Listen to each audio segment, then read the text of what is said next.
YouTube, how's it going? Welcome back to Bananas Epic Gaming. And today on Bananas Epic Gaming, we are filming another episode of CageTalk. This is episode, I believe, 47.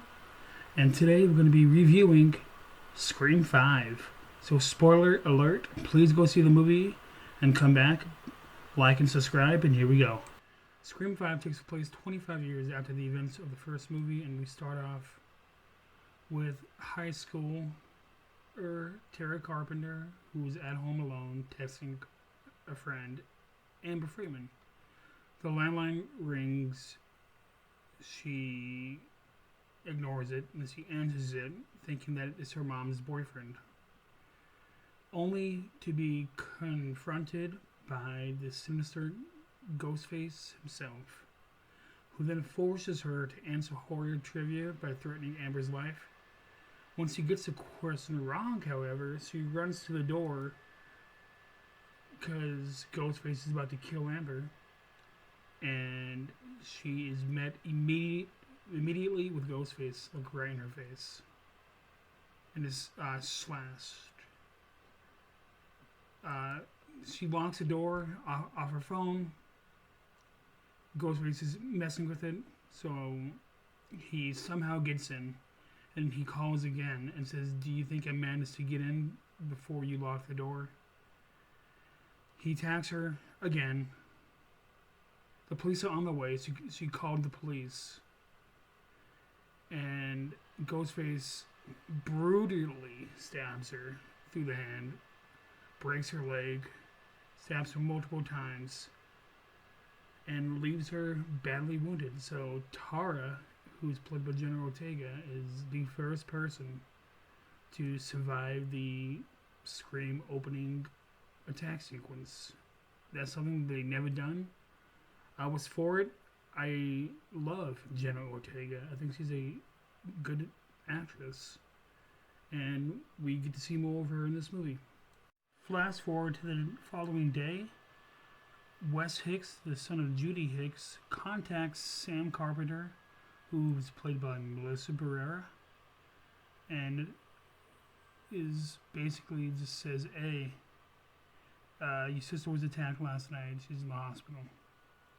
Sam, who's working at a bowling alley with her boyfriend of 6 months, Richie,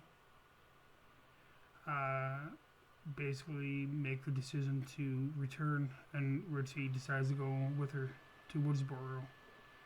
And that's our introduction of our new final girl, Sam Carpenter. I personally have decently high hopes for her. I love the actress. I think the actress is really good. And Richie, who's played by Jack Quaid, he's also a really good actor too. As Sam and Richie are getting ready to go to Woodsboro, the teenagers of this movie are at school and they're being questioned by Sheriff Judy Hicks. Judy Hicks is now the sheriff. She's questioning her son Wes, Amber, whose phone was the one that contacted Tara, the Meeks Martin twins, and they are Chad Meeks and Mindy Meeks, Randy's nephews, and Liv McKenzie. They are still reeling from the news of Tara's attack, and they talk about being questioned about Judy Hicks, and are in shock by the return of Vince, who was a summer romance for Liv, who turned out to be a creep. The teens then all agree to go visit Tara at the hospital, and they leave the high school, and they go to visit their friend in the hospital. Now, as Sam and Richie are driving back into town, we talk about the movies they've never seen. Richie claims that he's never seen a stab film before. Sam informs him basically that it's all about their town's rich history with the Ghostface attacks, and that everything's about Sidney Prescott in the movies. Richie and Sam arrive at the hospital where Tara is recovering from her attack. Sam's return is welcomed by some stunned remarks and looks. by others, including Judy, who has had her fair share of dealing with Sam in the past. Sam then apologizes to Tara for leaving town and agrees to stay with her. Ritchie offers to stay with them as well, as everybody leaves for the night, other than Sam and Ritchie. And then we cut to the bar, where the teenagers are hanging out playing pool. We have Chad, who is played by Mason Gooding, who is Cuba Gooding's junior son. We have Liv McKenzie, played by Sonia Ben Ammar. Nikki Madison, who's Amber. Jasmin Savoy-Brown, who's Mindy Meeks Martin, Chad's twin. And of course, Wes Hicks, who is Dylan Minnette. Now, they're at a bar playing pool, talking, and then they get interrupted with Vince's arrival. He tries to claim Liv once more, leading to Chad to threaten to beat him up. Pulls out a pocket knife. The entire group gets kicked out of the bar. And that's the last we see of the group for the night. As Kyle, aka Vince, is relieving himself, going to the bathroom on the wall of the bar, he's interrupted by somebody who is revving his car with the song Red Right Hand playing in the background. He finds it empty, turns the car radio off, and comes face to face with the killer, who picks him off immediately, slashes his throat, and he basically stumbles and falls to his death. That scene was edited, because in the trailer we see Ghostface standing over him and like with his arms up in the air. But Kyle Gallner is the first person dead, and his big thing is that he is related to a past killer. I'm going to get into that a little later. He is the nephew of Stu Macher. Now flash forward back over to the hospital. Sam is in the bathroom taking pills, and when she looks in the mirror, she has a hallucination of a vision of somebody from a past movie. It's somebody that she's related to. If you don't want to know who it is, please like, subscribe, and come back to this video when you've seen the movie. I'm going to give you 3 seconds. 2, 1, she's a love child of Billy Loomis. Billy Loomis cheated on Sydney, maybe in between Casey Becker's death and obviously his death. Because Sam's 25 and this movie takes place 25 years after the first movie.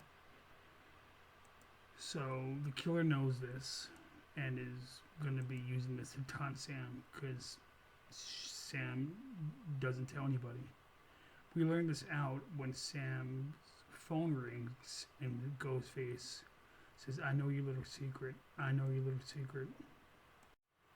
Sam, knowing that she's talking to the killer, answers it, and Ghostface jumps out from behind the door and tries to attack her.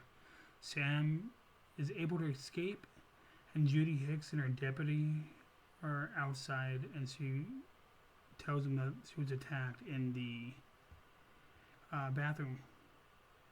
Sam then reveals to Tara the reason why she left town is when she was 13. She found their mom's diaries when she was looking for Christmas presents up in the attic, and that her father wasn't her father, and that she was the daughter of somebody that her mom hooked up with in high school, and it was Billy Loomis.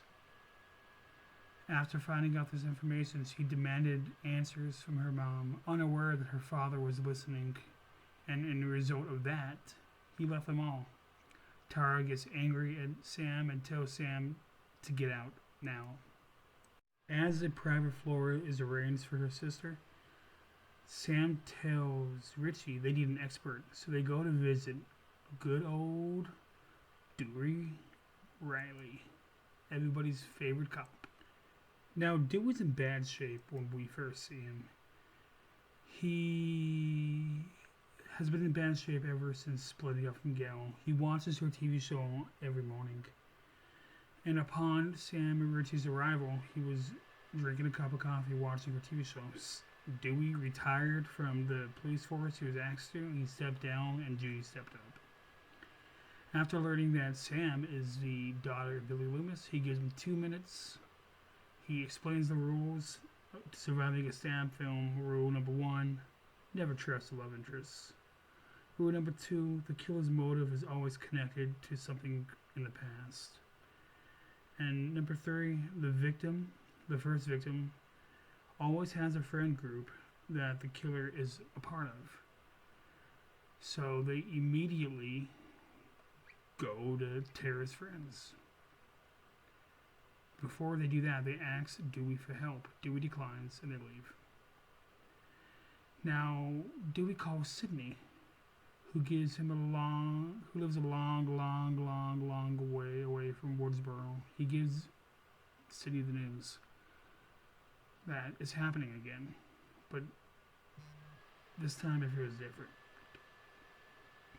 Sydney's married to Kincaid, as who Mark is, and they have 3 kids together.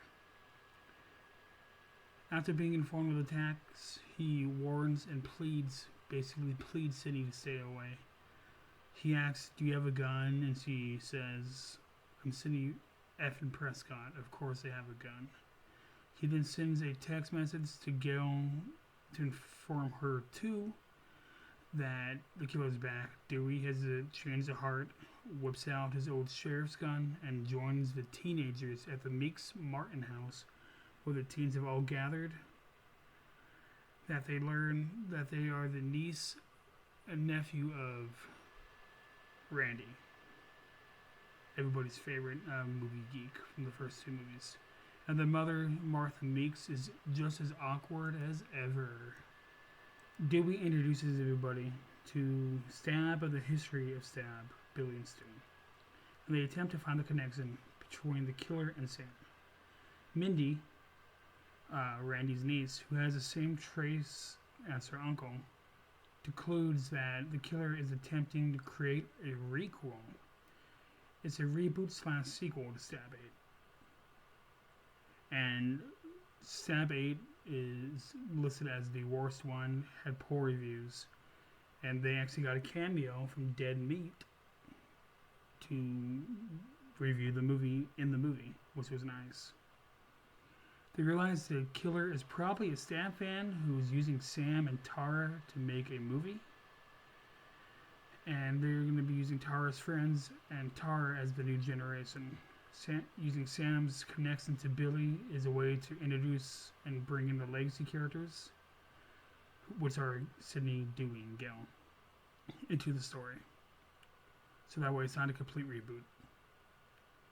It is also learned that Vince is the son of Stu's sister, which makes him Stu's nephew, like I said earlier, and that the 3 attacks have all been related to the original killers.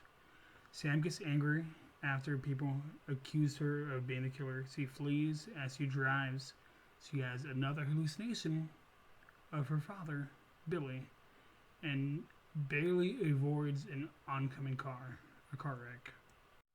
Now we flash forward to the Hicks house. Judy's ordering dinner. Hears a noise in the other room. She grabs a knife, searches the house. We get like long takes, and maybe is the killer gonna pop up behind something? But it is her son Wes, who came home. Judy leaves to pick up dinner, and Wes gets into the shower. While he waits for her to come home and have dinner, he was going to take a quick shower.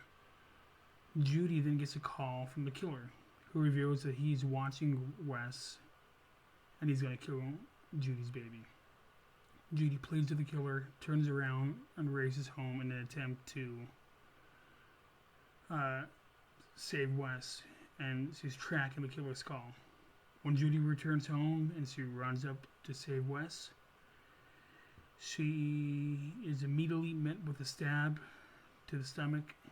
She looks up, shocked, falls down, and I believe she's stabbed 9 times. She gets a brutal stabbing out in public too, in broad daylight.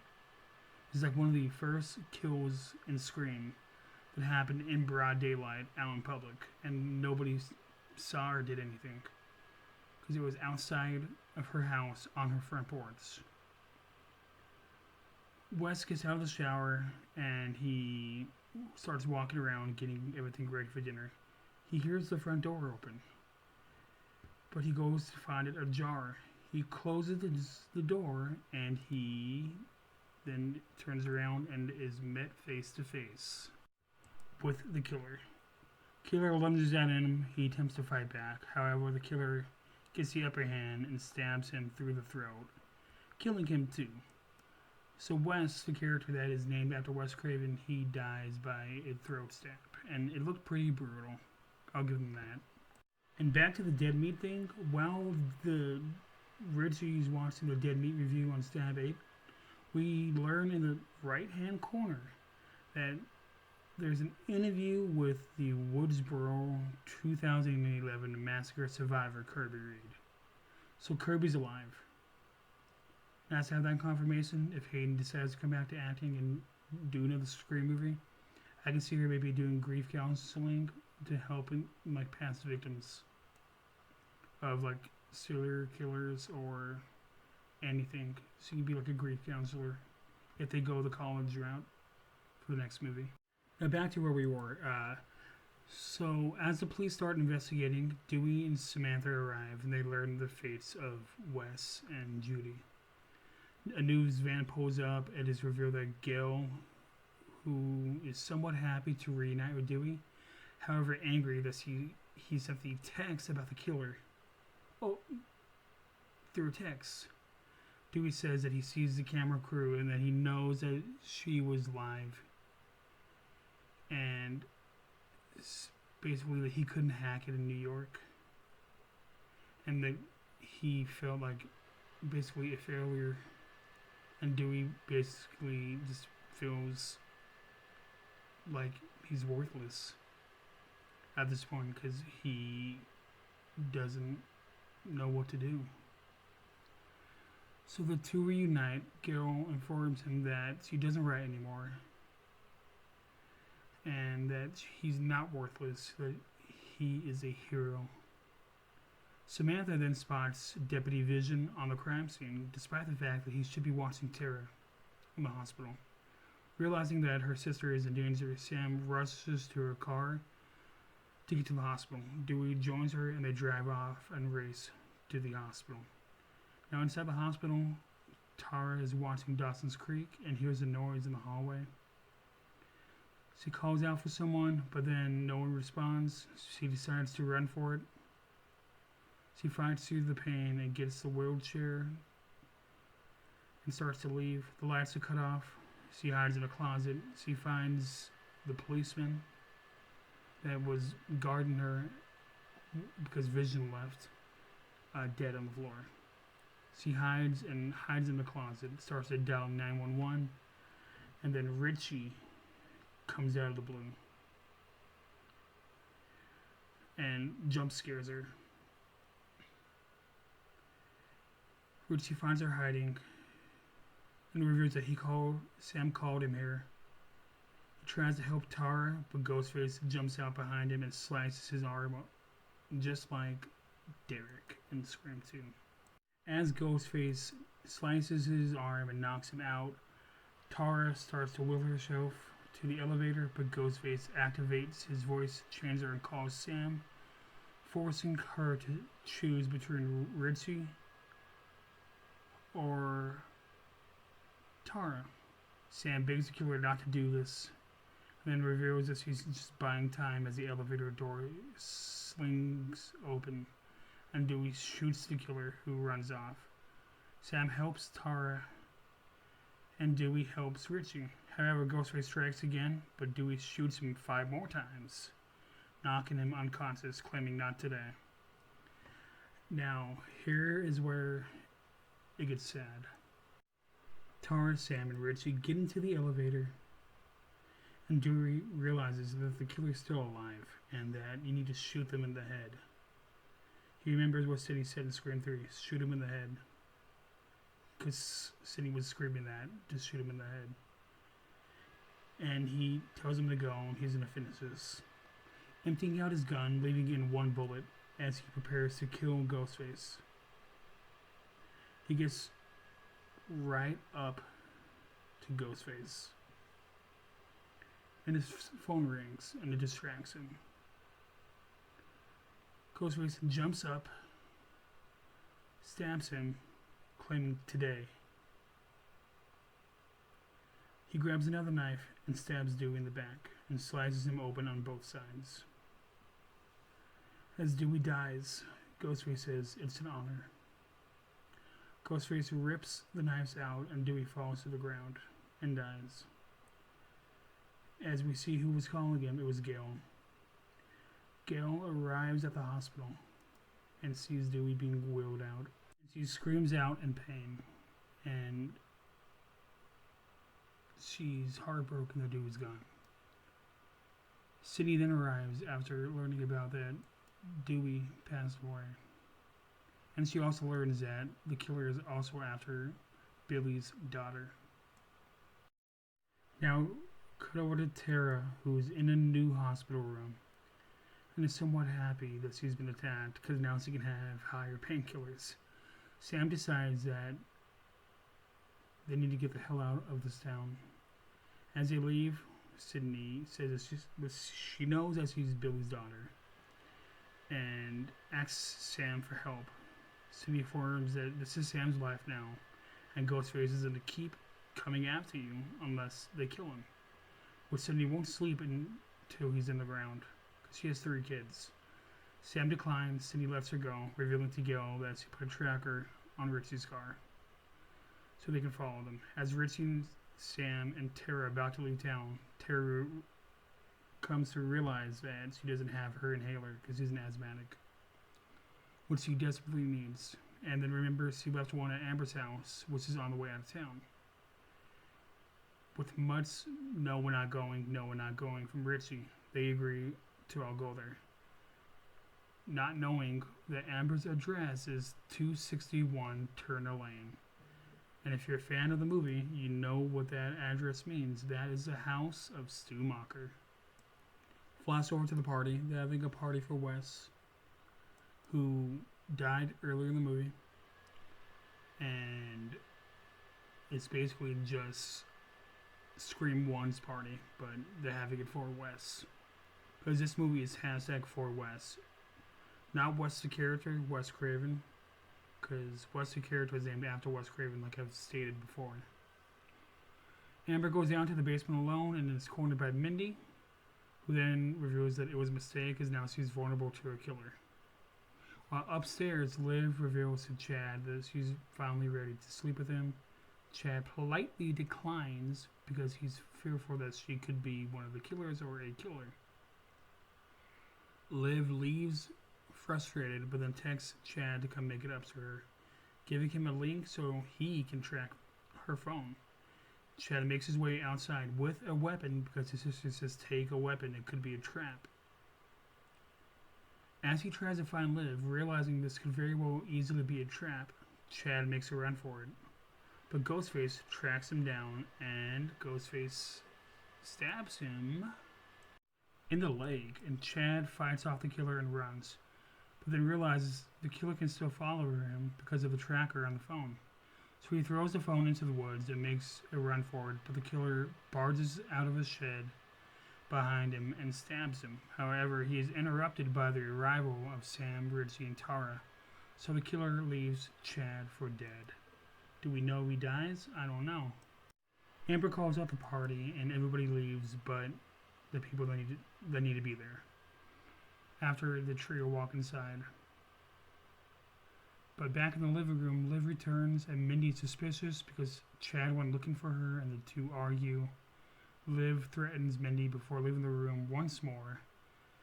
Amber takes Tara to get her inhaler and Richie goes downstairs to the basement to get more beer. Joking with Mindy because he said, "I'll be right back," and they both laugh because it's almost certain that he's going to die because he said that.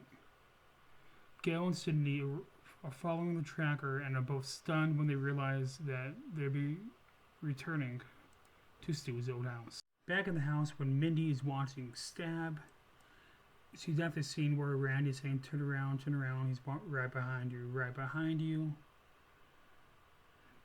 Just like her uncle, Ghostface appears right behind her. As she warns Randy to turn around, Mindy gets the sense that something is off. Ghostface tries to stab her, however, she's able to fight him back. Sam scares the killer away and assists Mindy, however, Ammar and Tara return and walk in as a group, all arguing on who could be the killer. Thus, everybody thinks it's Liv, because Liv finds Chad, who she didn't get to say if he's dead or not, while the killer says, no, I am, and shoots Liv in the face with a gun. Ammar is the killer. She's the one that basically killed Dewey. We get that confirmation from her after Gail and Sydney arrives. And her partner is Richie. So chaos unfolds. Sydney and them arrive. Upon arriving, they hear a scream inside, and they said, that sounds about right. Ammar comes out screaming for help. Gail says it's probably a trap. So Ammar says F it basically and shoots at Gail. Gail gets shot again, as he got shot in the Scream too, and says, go finish this, Sydney. Go finish this for Dewey. Now Ammar runs back inside to get Sydney to go inside and finish off Ammar. Now, in the basement, Richie basically stabs Sam and tells Sam that he's the killer. That's his big reveal. Not before planting a seed of doubt in Sam, saying that it could be Tara that is the killer. Sydney walks into the house with the emotions from her past coming back to her as she starts searching the house, shooting the doors. She gets a call from Ghostface. Ghostface tells her that Ghostface is the second killer, and that it is basically, I'm pretty sure this is Richie, and that she's seen this movie before, and she's shooting through every door, searching for the killer. She finally shoots through one closet, and it is revealed that Richie is hiding. Ghostface attacks and stabs Richie, and throws himself and Sydney over the banister to the floor. Sydney fights Ghostface, and Richie makes his way down the stairs to grab the gun. Samantha, who's arrived, she doesn't know that he's Ghostface yet, is revealed to find out that she's still alive. However, he then reveals that he wanted to kill her himself, and that's when he stabs her. I just wanted to get his reveal out of the way. That's why I told you earlier. And they officially unmask themselves, the Ghostface that had the costume on, which was Ammar, and the duo takes Sydney and Samantha inside, just like Billy and Stu did. Now, their reason is basically like a big F-U to like all the horror fans that don't get what they want, and I think a movie should go a certain way. And I love that. They met at a Stab Reddit because they both disliked Stab 8. Ammar reveals that she knew all along about Billy being her father because her mom's a town drunk. Ammar goes to grab Tara so they can finish them off together. However, it is revealed that Sam untied Tara. Tara taunts him with a phone call. Ammar looks for Tara, who jumps out and attacks her. Sam fights off Richie as Ammar returns to the kitchen where Sydney and Gail are gaining up on her. Ammar begs for her life. However, and is revealed just an act. At this time, Sydney and Gail are about to literally pass the torch after Ammar taunts Gail about how she killed Dewey and how he screamed like a bitch.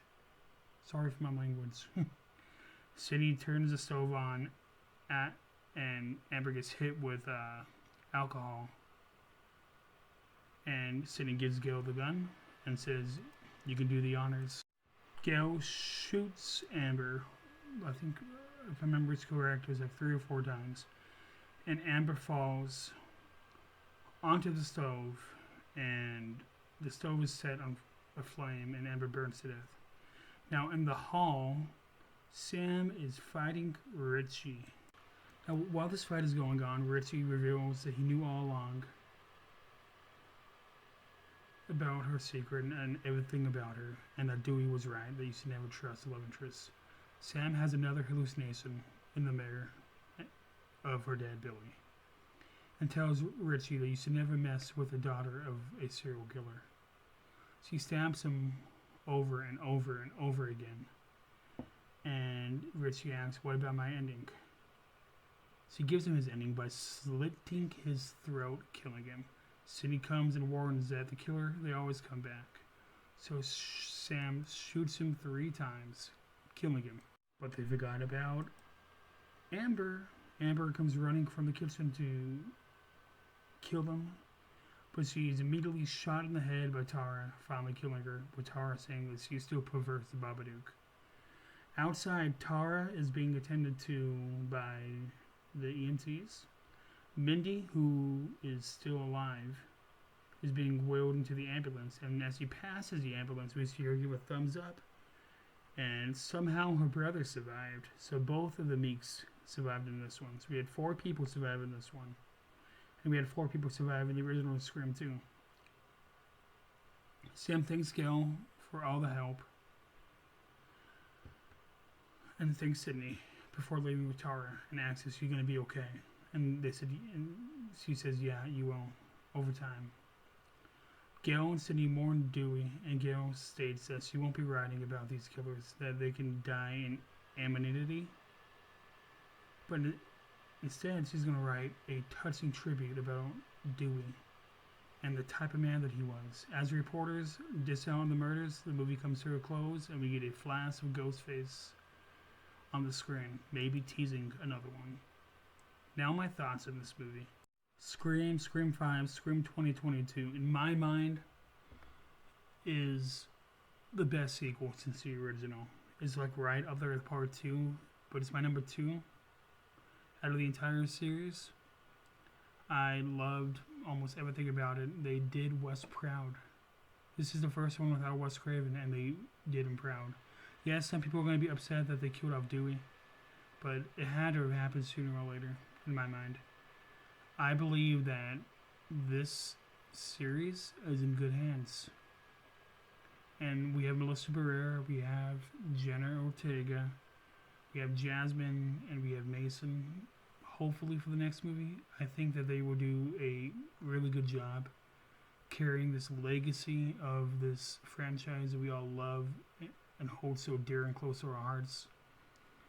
And if they want to bring back Gail and Sydney, I'll be okay with that, but there's really no need in my mind. Sydney can go be a mom to her kids, and Gail is gonna just mourn Dewey and try and move on. All in all, one of the best horror movies I've seen in a movie theater in a long time. And the best Scream sequel in my mind. Would I see this again? Absolutely, in a heartbeat. And something that kind of was upsetting was the way that they killed Wes off. But that's the only thing that I really didn't like. Dewey's death was handled with such class, such love. He went out like a hero. And the fact that we had Red Right Hand in the movie, and that we had the Dewey theme song from Scream 2 in the movie. Once the Dewey theme song came on, and after his emotional talk with Sydney and him texting Gail, I had a feeling it was going to happen. And they did it in a classy, good way. They didn't just do him dirty and just kill him off in a dumb way. He died a hero in this movie. And I'm okay with that, because that's how I would write Dewey to go out if he was going to die in a movie. I would give this movie a 9 out of 10. I really like this movie. It's a lot better than 4. A lot better. 4, you killed off your whole cast, and I really like the killers in 4. So yeah, 9 out of 10. I hope they make another one. And if they do, I will be there opening day, and maybe I'll hopefully try and get like an acting job on it. But Scream, man, if you haven't seen it, go see it. Go see it in the theater. Support the movie. Please. Okay, I don't remember if I said this. I remember now that Red Right Hand was in Scream 2. I just wanted to throw that out there. Because I know somebody might say that I'm not a real fan in the comments. And yeah, obviously I am. I love this movie series more than anything. It is my favorite series. My favorite horror franchise. I want to thank you guys for watching. Please be sure to like and subscribe. Tap a little bell on that YouTube app so you guys never miss an upload. Now the next upcoming CageTalk, I'm gonna rank the movies. I'm gonna do a Scream re-ranking. I'm gonna rank 5, 4, 3, 2, 1. I'm not gonna rank the TV shows. So I'm gonna do a Scream movies ranking as the next CageTalk. Then it'd be the WrestleMania CageTalk. Then the NFL draft. Thank you guys for watching, and I'll see you guys on the next one. Peace.